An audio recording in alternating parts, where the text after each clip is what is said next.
Harlequin's 75th Anniversary Edition and HarperAudio present Taming a Heartbreaker by Brenda Jackson, performed by Ron Butler.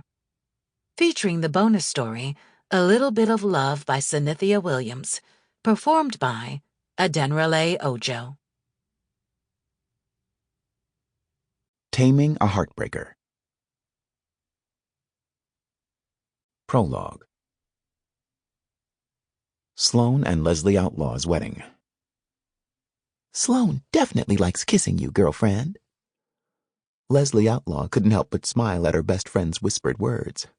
And I love kissing him. She'd married the man she loved, and she'd had her best friend Carmen Golan at her side. Leslie followed her friend's gaze now and saw just where it had landed, right on Redford St. James, who was being corralled by the photographer as Sloane took pictures with his best man and groomsmen. Unease stirred Leslie's insides at her friend's obvious interest. Leslie had known Redford for as long as she'd known Sloane, since she'd met both guys the same day on the university's campus over 10 years ago.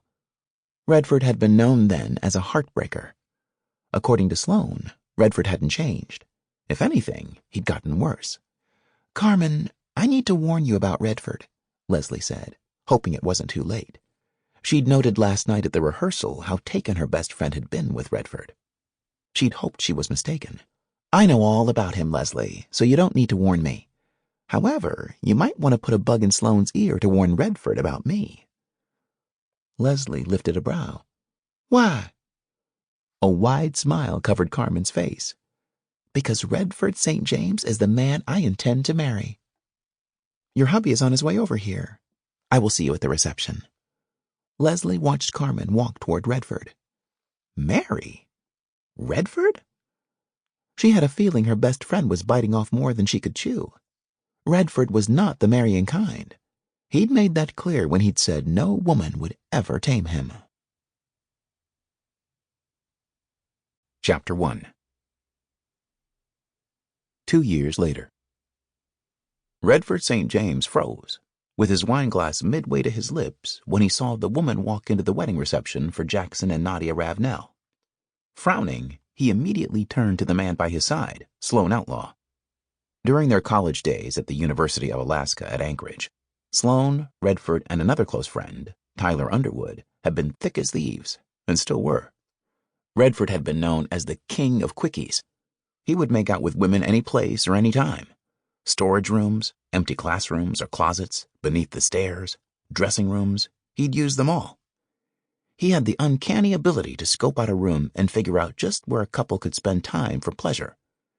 He still had that skill, and used it every chance he got. Although he, Sloane, and Tyler now lived in different cities in Alaska, they still found the time to get together a couple of times a year. Doing so wasn't as easy as it used to be, since both Tyler and Sloane were married with a child each. Tyler had a son and Sloane a daughter. "Why didn't you tell me Carmen Golan was invited to this wedding?" Sloane glanced over at Redford and rolled his eyes. "Just like you didn't tell me Leslie had been invited to Tyler and Keosha's wedding 3 years ago?" Redford frowned. "Don't play with me, Sloane. You should have known Leslie would be invited, since she and Keosha were friends in college. In this case, I wasn't aware Carmen knew Jackson or Nadia." Sloane took a sip of his wine before saying, "The Outlaws and Westmorelands consider themselves one big happy family, and that includes outside cousins, in-laws, and close friends.